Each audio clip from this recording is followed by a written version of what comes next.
Hello, I'm Jim Perkins, General Manager, Chevrolet Motor Division. I know firsthand that Corvette ownership can be a very special experience. And to my mind, there's no better expression of Chevrolet's total commitment to quality and owner satisfaction than our 1990 Corvette. You know, we're real proud of it and of what the Corvette nameplate has come to represent. Outstanding engineering, careful craftsmanship, memorable performance, and what's simply a unique, one-of-a-kind driving experience. We've been pleased to have this opportunity to tell you more about the 1990 Corvette and to share with you this information on how and why it performs as it does. It's a great car, and we know you're going to enjoy it to its fullest. If there's ever a question about your car, we provided you with information on where you can turn for help. I can assure you that the entire Chevrolet organization and your dealer is standing behind you and your Corvette and the many miles of carefree driving that awaits you. We thank you for your business and for your support.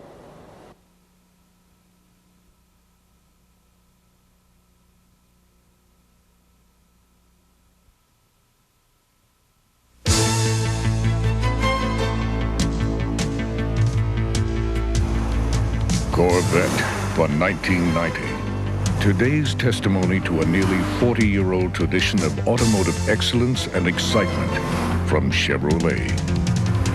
This will be an in-depth look at this legend on wheels, rightfully called the world's best production sports car.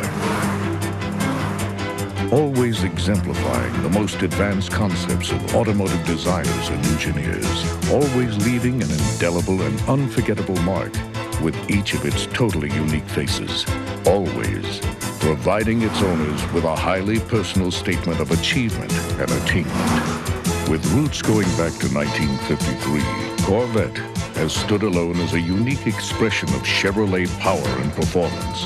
And since its beginning, Corvette has assimilated and perfected knowledge gained in the crucible of competition at Sebring, Pebble Beach, Watkins Glen, Daytona, at Le Mans, Elkhart Lake, Riverside. On road courses and ovals, Corvette has proved its mettle to the point it's now in a class by itself. Corvette against Corvette. In this program, we'll be taking a detailed look at the 1990 Corvette. Throughout the program, you'll see this time-coding device in the corner of your screen. Using the index on the video cassette cover, you'll be able to fast-forward to specific segments as you wish. In our program, you'll be hearing first-hand perspectives from the people responsible for the design and engineering of today's Corvette, and from a performance driving expert who is also the principal organizer of the Corvette Challenge, and from the proud owner of a 1990 ZR1. Really, I'm very proud and excited to be the owner of a new ZR1 1990 Corvette. It's a winner. I know Chevrolet has helped me over the years, and the things they've done, I can't thank them enough. The first time I pushed the throttle down on the Indy V8 engine, I knew we had a winner. And I know we've got a winner here with the ZR1. So welcome to the Corvette Club. Let's start where the I starts, with Corvette's distinguishing overall design. That's the responsibility of Corvette Chief Designer John Cafaro. The Corvette has to be the best possible car, the best effort, the best engineering, the best design. Everything goes into that car. And that's really what the owner's getting. He's getting the best that we can do at GM and at Chevrolet. The heritage of the Corvette is very, very important. It's foremost in our minds. The fellows that we have working on the Corvette in our studio have been working on Corvettes since the 60s. And they're enthusiasts. They go to the swap meets. They know what the customers are looking for. And you can see it when you see a new Corvette. If it doesn't have a name on it, you can still tell that it's a Corvette. The flowing fenders and the lines of the car, the four taillights, are all Corvette traits. It's a very graceful design. It's not overly pretentious. It really is a thoroughbred. It's lean, like an Olympic diver or like a thoroughbred racehorse. That's really how we approach it. It's a very integrated, functional design. The clamshell hood design is a very, very dominant feature on the car. And what that does is it makes the car easier to work on, but also exposes really all the new technology that's in the car, the aluminum wishbones, the engine is very, very exposed, and to the enthusiast, I think that's very important. This is the Mossport Road Course near Toronto. It's home for the John Powell Motorsport Advanced Driving School. Let's hear why Corvette is the vehicle of choice for his precision driving school. One of the things I like about Corvette is the available performance from an integrated car. For a production car, it has outstanding braking capability, massive rotors, twin-piston calipers, and they're all balanced with an anti-lock braking system which is world-class. The most important function of all is when you balance that with the power and the handling is that you've got more in reserve. There's more performance in this car than I'll ever need unless I'm on the racetrack. I reckon my time is valuable, and I can't stand it when a car's down. My Corvettes don't go down. I like that. It's a tough car, and the service is easy. But you know, these are very sophisticated cars electronically.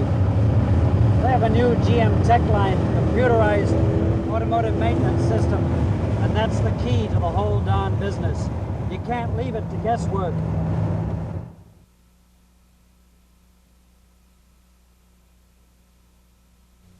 Throughout Corvette's long history, it's had only two chief engineers. First, the legendary Zora Arkus Duntov, who guided it through its initial development from an auto show idea car to a production vehicle. And on Duntov's retirement in 1975, Dave McClellan, who cut his Corvette teeth under Duntov's direction and has led the Corvette engineering team ever since. Let's spend a few minutes with this Corvette brain trust as they discuss their work on the 1990 model. Besides Dave McClellan, the team includes Jeff Yaknin, Corvette Engineering Business Manager, Jerry Fenderson, Chief Body Engineer for Corvette, Doug Robinson, Corvette Technical Manager, Jim Miniker, Corvette Powertrain Systems Manager, and Mike Andalora, Corvette Chief Electrical Engineer. They're joined by Rich Seppos, Executive Editor of Car and Driver magazine. Every generation of Corvette has been followed very closely by people like myself in the automobile business, in the journalism business, and it brings up the subject of the 1990 model and where things have evolved to right now. So Dave, I'd like to ask you, for this year, what was the engineering mission that you and your people set out to accomplish with the 1990 models?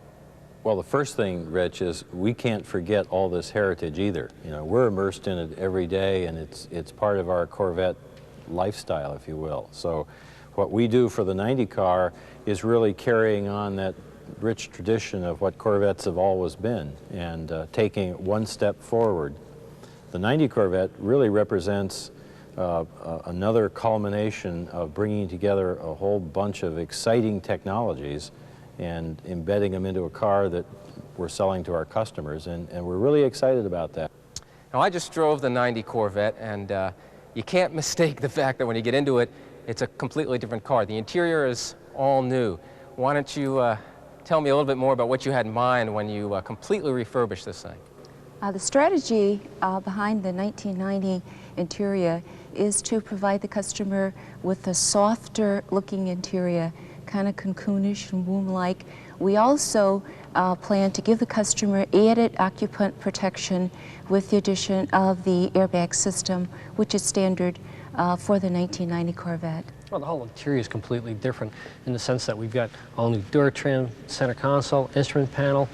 As Jerry said, we've gotten to a womb-like interior, a jet cockpit fighter environment almost. All the gauges are now lit up for easy finding in the dark.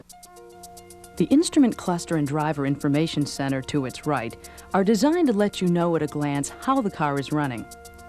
Let's start with the black and yellow instrument cluster, utilizing liquid crystal displays.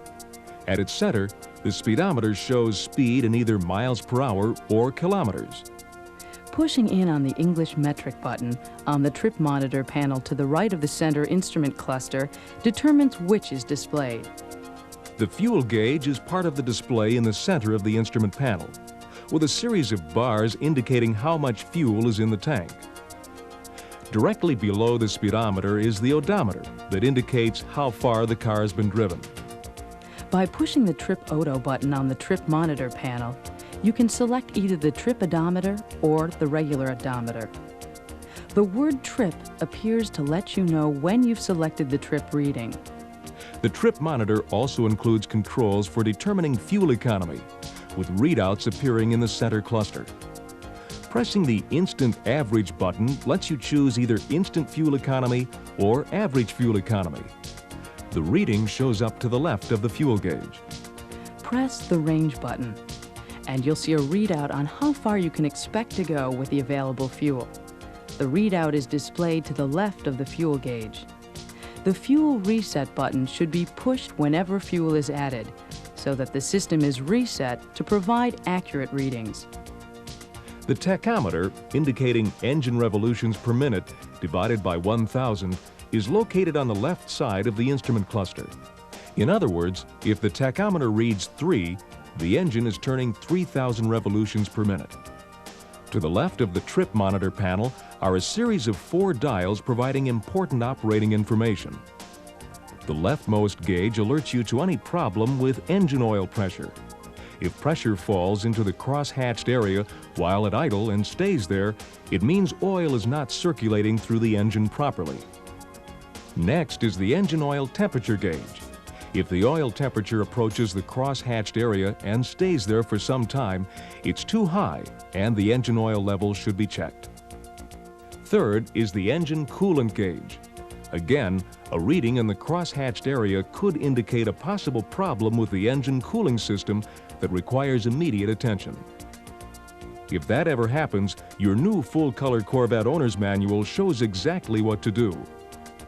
The fourth dial is the voltmeter, which indicates the level of electrical voltage being produced.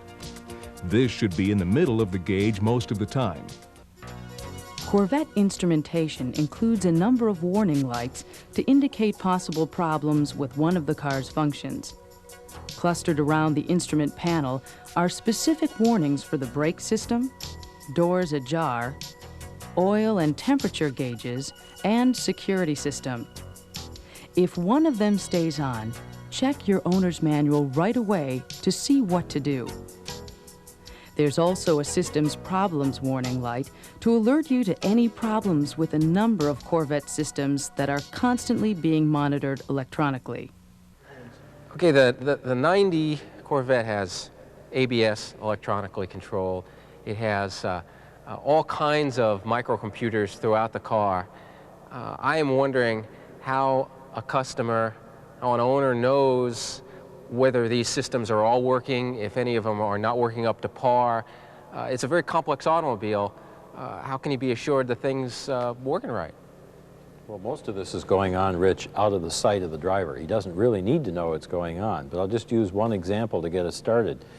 In the airbag system, the system is continuously self-checking itself by sending low-voltage signals around through all its wiring, through the sensors, through the airbag module itself, and it's keeping track all through the life of the system exactly how's it doing. So it's asking, are you okay, questions of all the external circuits.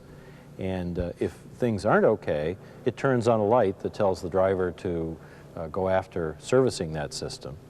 But what that really has accomplished for us is a system that is smart.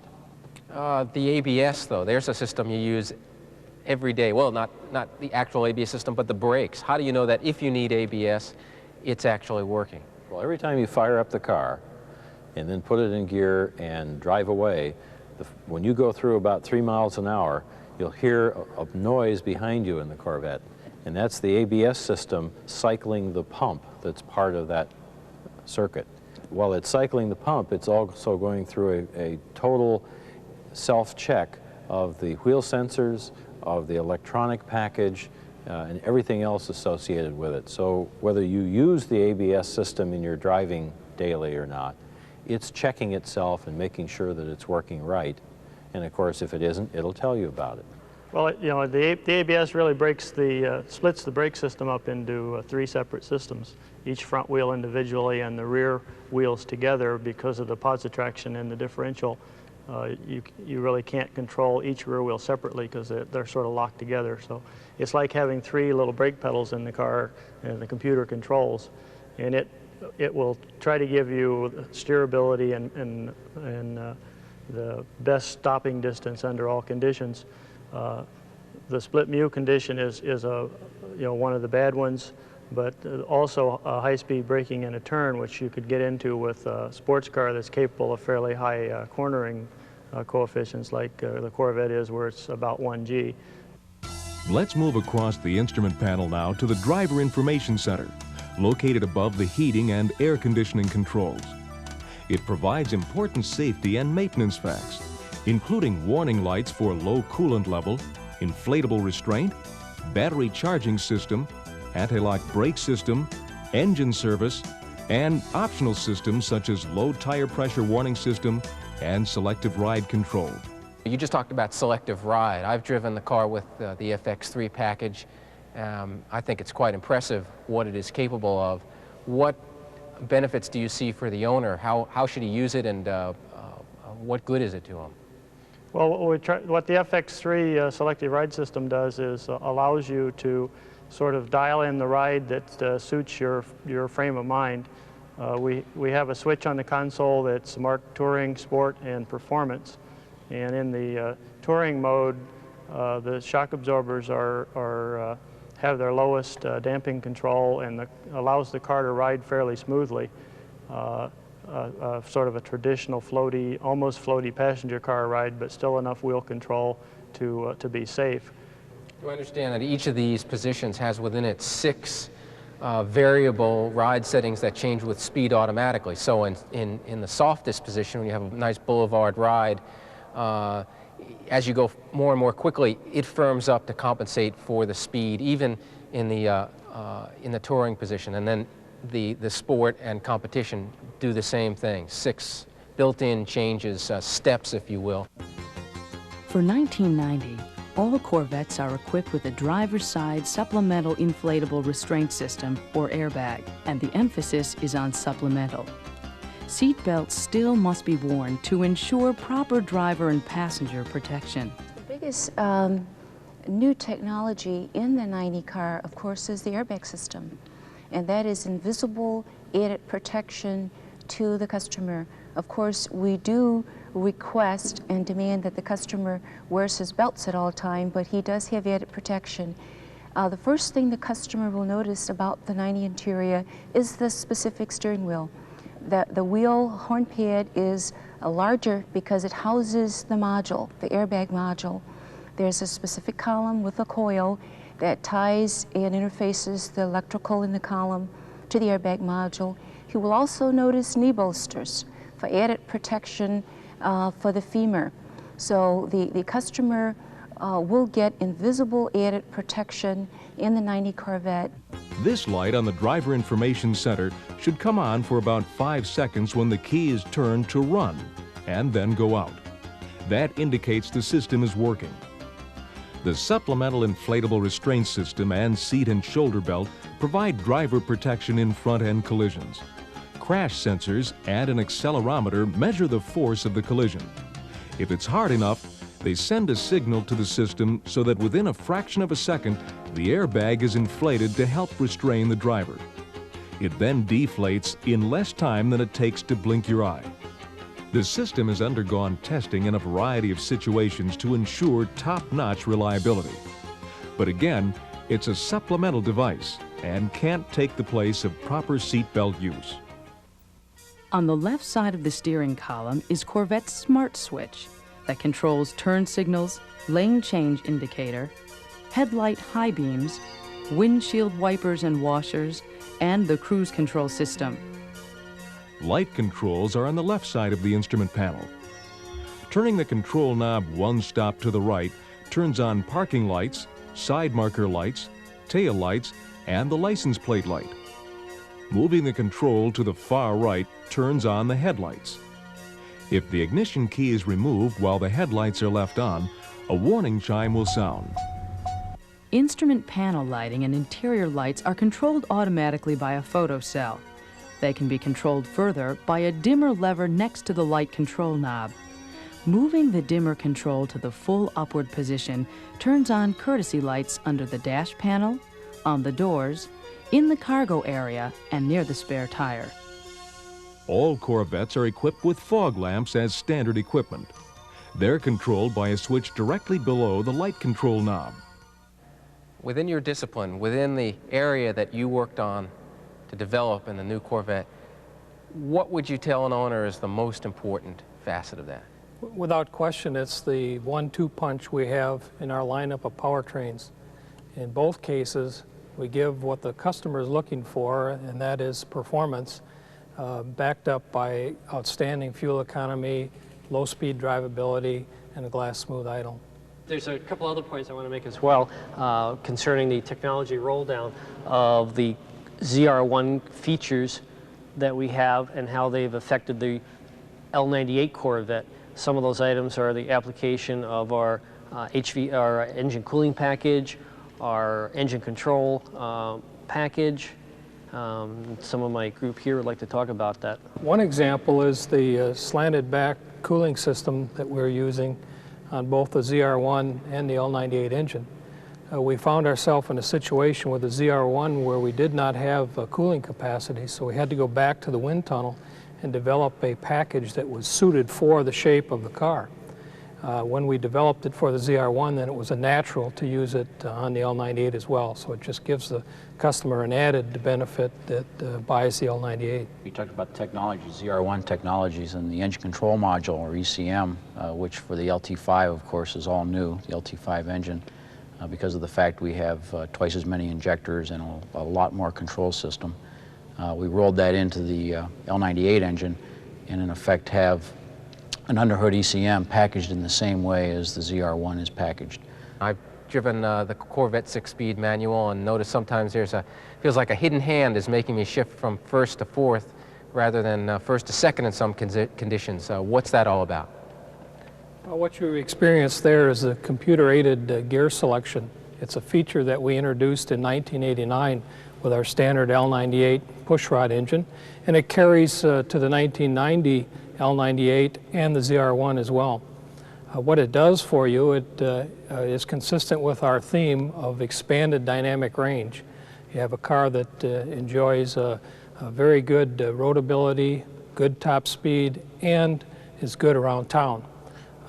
It controls the shift schedule of the manual transmission cars with a computer, and it tells the transmission via a solenoid that engages the main shift rail that the customer is driving in a part throttle normal fashion, and that to optimize his fuel economy, we will select him fourth gear and help him guide him actually in making his upshift from first to fourth gear instead of first to second. Well, that's not something you'd want to do in most cars, is it go from first to fourth? Well, in fact, that's why we have the computer control there and a little light that lights up and tells the customer, this is okay, there's nothing wrong with doing this, it won't hurt the car at all, and in fact, it optimizes your fuel economy. And that's the other end of the scale that we're trying to cover. We're trying to give the customers more than expected in terms of fuel economy on what has been deemed a very good high-performance car. No matter how busy you are, underhood checks in any car are very important. You're fortunate with a Corvette, under the hood is a work of art. Underneath the engine control module here, the heart of the electronic engine management system, are a number of visual things you need to look at. On the manual shift car is the translucent reservoir for clutch fluid. You can check that visually, along with the battery, which has a little eye. If it's green, it's okay. If it's black, then the car probably won't start. Other things that are visual include the brake master cylinder reservoirs. Some things under the hood of a Corvette cannot be checked just by looking. You have to remove the dipstick on the power steering fluid reservoir to check the level. And you should do that when the engine is cold. Coolant level is checked in the catch bottle in the front fascia. And again, it's a dipstick checked when cold. The header tank is up here, and you don't want to open that when the engine is hot because it is under pressure. Engine oil. Check that when the engine is cold. Remember that oil is the lifeblood of the engine. Now, in an automatic transmission car, you check the transmission fluid when the engine is idling, the engine is hot, with the parking brake firmly applied. Finally, in the underhood checks, for those days when it rains, make sure that your windshield washer bottle is full. And in a Corvette, it's a nice, healthy capacity, so it'll take at least a gallon of fluid. Electric outside mirrors are standard and are operated by a control in the driver's door. Simply select the left or right side setting and move the knob up, down, to the left or right. Corvette's standard power windows have controls in each door, with a master control on the driver's door. The ignition key must be in the run position to operate the windows. Power door lock switches are also located on each door. Moving either switch to the rear locks both doors and is the only way to activate the alarm system. This system can only be disarmed with the door key. For more information on the pass key or the anti-theft system, consult your owner's manual. Corvette's optional power seats are operated by left and right side controls located on the center console. The control is a representation of the Corvette seat, with settings matching that part of the seat which they control. The front portion of the control moves the front of the seat up or down. The rear portion moves the seat back up or down, and the center portion moves the entire seat up or down.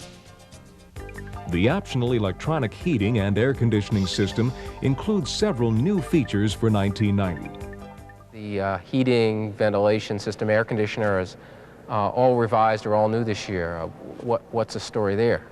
Well, in effect, the thing the customer will see is new HVAC control heads, both for the C60 and the C68.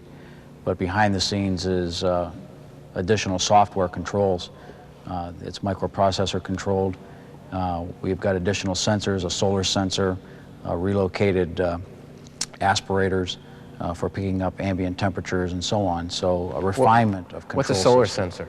The solar sensor is the sensor that you'll see on the top of the instrument panel that's actually picking up the amount of solar radiation picked up by the vehicle, so that we can compensate and do different control schemes to compensate for sun load. Oh, so the car knows whether it's a sunny day or it's not a sunny day? That's correct. Really? Besides knowing temperatures, it knows sun. And what does it do if it's a sunny day? In effect, you'll get different compensations, higher fan speeds, etc., to try to compensate for the fact that you're increasing solar load. A sensor reads the outside temperature that is continuously displayed. This can help alert the driver to changes that could affect road conditions. Another sensor on the top of the instrument panel measures the amount of heat the sun is adding to the car's interior and should not be covered or obstructed. To choose the temperature you want inside the car, push the up or down arrows appropriately. This system has a range from 60 degrees for maximum cooling to 90 degrees Fahrenheit for maximum heating. The display shows the temperature selected and then reverts to the outside temperature. In the off position, air will flow through the car only if it's moving. The system will attempt to maintain selected temperature, but may not be able to do so. Pressing this button puts the system in the mode that will cool the interior the quickest. Air from inside the car is cooled and recirculated. The system won't work in this mode when outside temperature is below 40 degrees Fahrenheit. In the bi-level mode, outside air is cooled to the selected temperature, with air coming out at 2 levels, from the air outlets on the instrument panel and at the heater outlets near the driver's and passenger's feet. Warmer temperature settings will deflect more air to the heater outlets. When cooling of the outside air isn't required, use the vent button. It leaves the air as it is or heats it according to the temperature setting. Pressing the vent button brings outside air into the car, with the air passing through the instrument panel outlets. In the heat mode, air is heated to the selected temperature, with most of it coming out the heater outlets near the driver's and passenger's feet. The rest is directed toward the windshield and side windows. Air won't be heated until the engine is warm. Pressing this button defrosts the windshield. Most of the air comes out through vents near the windshield to melt exterior frost or ice. Pressing the heat and defrost buttons at the same time splits the airflow between the heater and defrost to remove moisture from the inside of the windshield. The speed of the system's blower is usually controlled automatically, with the light above the middle button indicating the fan is in the automatic mode. When auto is pressed or a fan speed is selected, the display will show the fan speed and then return to the outside temperature display. When in the auto mode, the button can be pressed to check the selected fan speed. Pressing the auto button automatically keeps air at the selected temperature setting, with the system controlling selection of the best mode and fan speed. The rear defogger and heated outside rear view mirrors are controlled by this button. It works only when the engine is running. Pressing the button warms both the rear window and the outside mirrors for 10 minutes. If additional heating is required, just turn it on again. For 1990, Corvette buyers can select one of the most advanced automotive sound systems available. The Delco Bose Gold Series with compact disc and cassette player combination unit. A bunch of changes to the sound system I see for 90. What's going on there? Well, I think basically the major changes is a Bose Gold system in the up levels. And there are two systems. One would be a cassette only, and the other would be a cassette CD combination, which is the highest grade of radio we have. It's a 200-watt system, 6 speakers, 50 watts per corner, if you will. So it's a complete radio upgrade with a much deeper, richer sound, a much more natural sound, I think, than you're going to experience in the 89 system. And I think it's just part of the evolution of the car. It's just another improvement, another refinement to an already fantastic radio system. Another unique feature of the system is its speed-compensated volume control. As speed increases, the system automatically adjusts the volume level upward. Speed-compensated volume, in effect, is designed to raise the radio volume based on your vehicle speed to compensate for the road noises that you normally associate with driving. In effect, what you do is you set the volume where you like to hear it at any speed, and the radio will compensate based on changes in vehicle speed to try to maintain that same level. All radio controls are multifunctional. For example, the upper knob turns the system on and off, controls the volume, and tells the time when the ignition is off and the knob is pushed. When the radio is on, pushing this knob identifies station frequency, and when a cassette is playing, pushing it accesses the reverse side of the tape. The middle knob controls tone. Turning it to the left adds more bass, and to the right, more treble. The lower knob adjusts sound between the front and rear speakers. Turning it to the left increases sound in the front speakers. To the right, adds sound in the rear speakers. On the tune button, up and down arrows indicate directions for AM or FM station tuning. For rapid tuning, first press and hold the button for the direction you wish to tune, and then press the other side of the button at the same time. The auto button causes the radio to seek up or down for stations. Press the auto button and the green indicator above it will light. Now, by pressing the up or down mode of the tune button, it will go to the next station.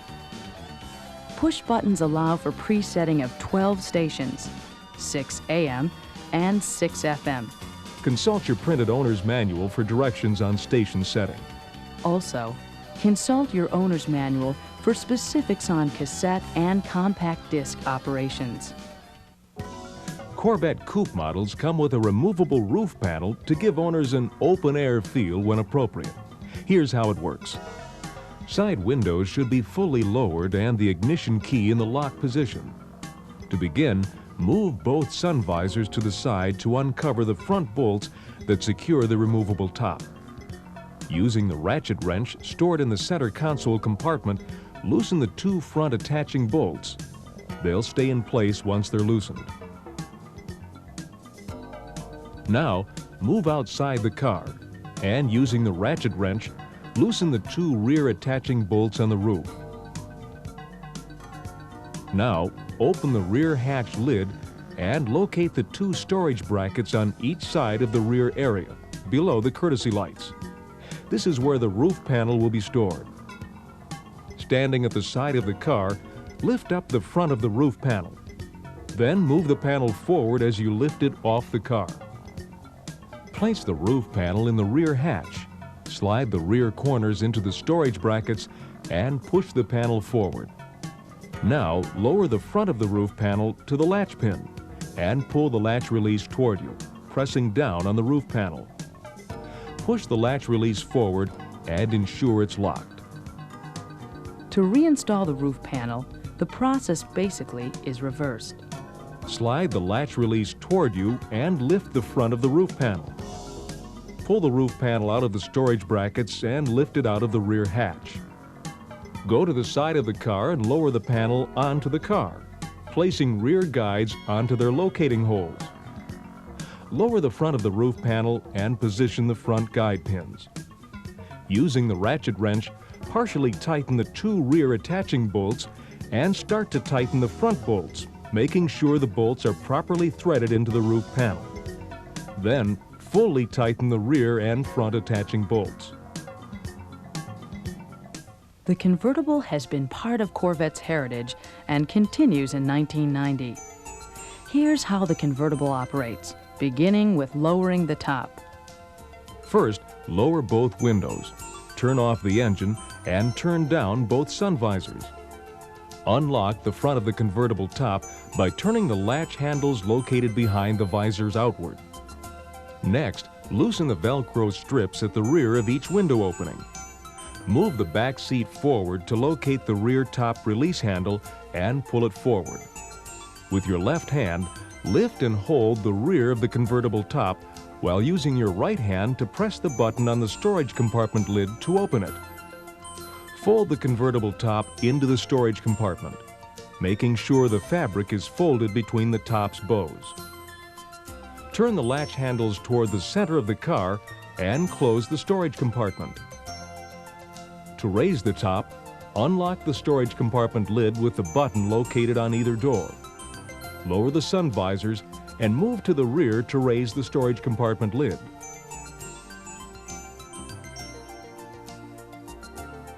Reach in, turn the latch handles outward, and raise the convertible top.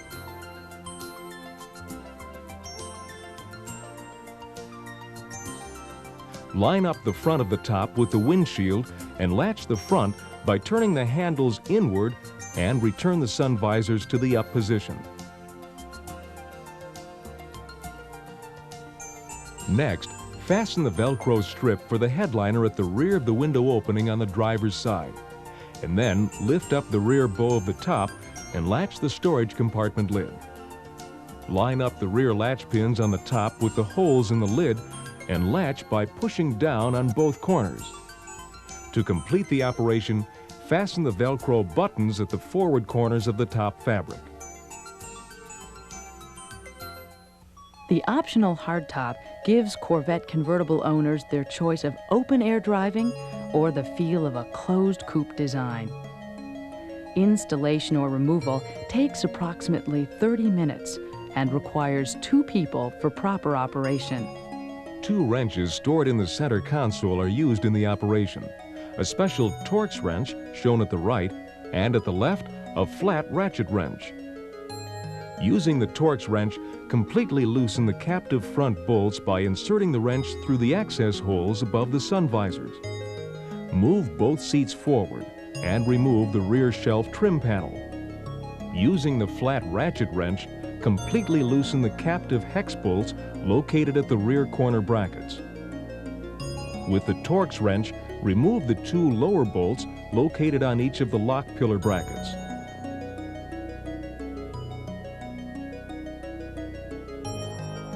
Then remove the single bolt from the bottom flange of each lock pillar bracket. Still, using the Torx wrench, remove the 2 bolts from the receiver brackets on both sides of the car. Now, slide the lock bracket down and forward from the receiver bracket on each side. Disconnect the window defogger connectors, one on each side, located behind the lock pillar brackets. With one person on each side of the car, gently lift the hardtop straight up approximately 8 inches and remove it over the rear. Installation of the hardtop basically reverses the procedure. The wheel wrench to be used in the tire changing procedure is carried on the floor behind the driver's seat. The wheel lock key that's also required is stored inside the center console. There's a light underneath the carrier that's controlled by the instrument panel dimmer switch. If it's needed, turn the dimmer switch to the full upward position. The spare tire and jack are stored in a carrier tray under the rear end of the car. Use the wheel wrench to lower the tire carrier tray. First, using the socket end of the wrench to turn the latch bolt. Put the hooked end of the wheel wrench into the tray slot and lift it up. Pull the latch bolt toward you to free the rear of the carrier tray. After the latch bolt is free, lower the tire carrier tray using the wheel wrench. Now, pull out the spare tire from the carrier. Detailed instructions for changing a flat tire are included in the printed owner's manual. To store a flat tire, the spare tire carrier first must be adjusted since road tires are larger than the compact spare. To do this, first push the tire carrier tray toward the front of the car. This causes it to drop into the lower position. Then slide the flat road tire onto the tire carrier tray, making sure it's correctly positioned and all the way forward on the tray.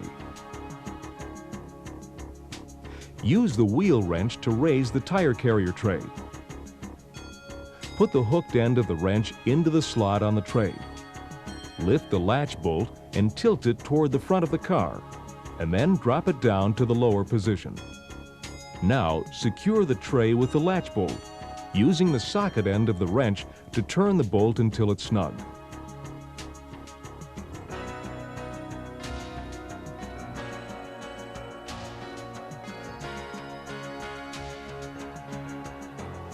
To store the jack, first place it inside its storage bag. Then, remove the tray from the storage compartment behind the passenger seat and place the jack in the compartment. Finally, be sure to return the wheel wrench and the wheel lock key to their proper storage areas. Careful attention to interior and exterior appearance can help ensure Corvette's beauty will retain its showroom luster. For interior care, your Chevrolet dealer has 2 GM cleaners, a solvent-type spot lifter, and a foam-type powdered cleaner that will clean normal spots and stains very well. Glass should be cleaned often, using GM glass cleaner or a liquid household glass cleaner to remove tobacco smoke and dust films. The Corvette's transparent removable roof panel is made of acrylic plastic with a special hard coat to resist abrasion. It should be cleaned with GM glass cleaner. Your Corvette should be washed often, avoiding strong soap or chemical detergents. Commercial car washes using hard silicone carbide cleaning brushes should be avoided as they can remove the aluminum wheel's protective coating. Abrasive-type air cleaning brushes found in some automatic car washes can also damage the aluminum wheels, and conveyor systems may not have enough clearance and can damage the car's undercarriage. We've talked a lot about subsystems of the car. We've talked a lot about details, and for me, it's putting it all together. It's making the vehicle more than the sum of its parts that really counts, and that's what I sense we've really started to accomplish in the Corvette. It is a car that just works all together, and you really sense that out on the road. The car is just working. It's a symphony underneath you. It's really great. I hope that Zora is proud of his siblings.